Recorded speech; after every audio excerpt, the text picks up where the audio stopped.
Well, the breaking, incriminating news of the night about defendant Donald J. Trump is that he revealed nuclear secrets to an Australian billionaire who purchased his access to Donald Trump while Donald Trump was president. Donald Trump is the only president in history who publicly put a price tag on physical access to him, with the price paid for that access going straight into his own personal pocket, not his campaign.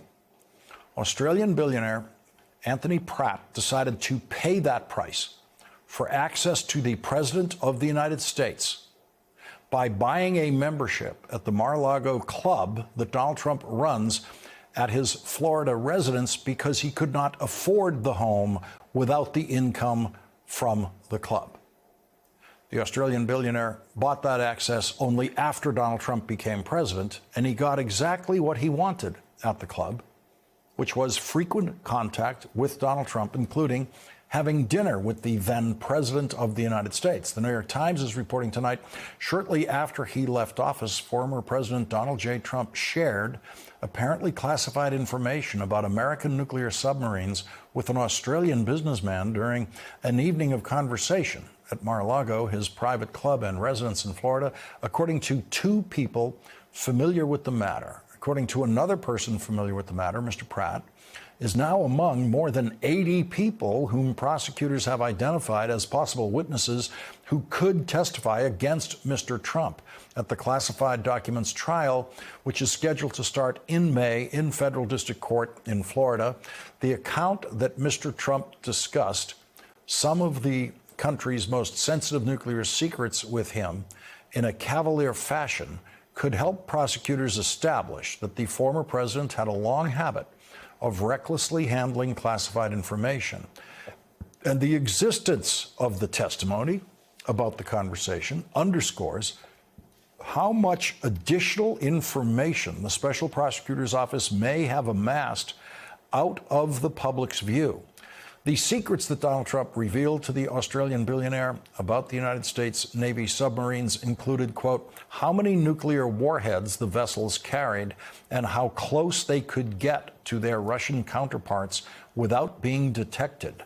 Donald Trump has had no access to additional classified information since leaving the presidency because of this.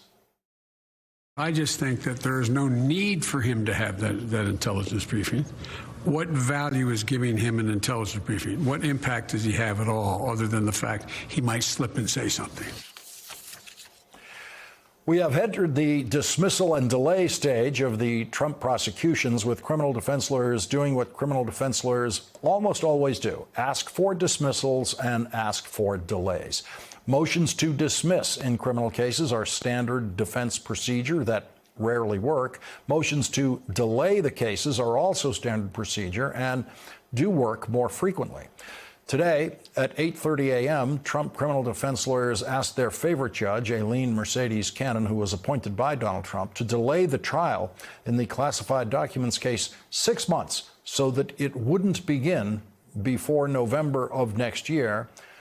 That would get the trial to start after the presidential election. At 10:45 a.m., Donald Trump's Georgia co-defendant, David Schaefer, adopted co-defendant Kenneth Chesebro's motion to dismiss. At 11:29 a.m., Georgia co-defendant Sidney Powell filed a reply to the prosecution's response to a motion to dismiss. At 2 p.m., Donald Trump moved to dismiss Jack Smith's Washington, D.C. prosecution for crimes leading up to and on January 6th. At 2:13 p.m., Georgia co-defendant Robert Cheeley filed a motion to dismiss the charges against him.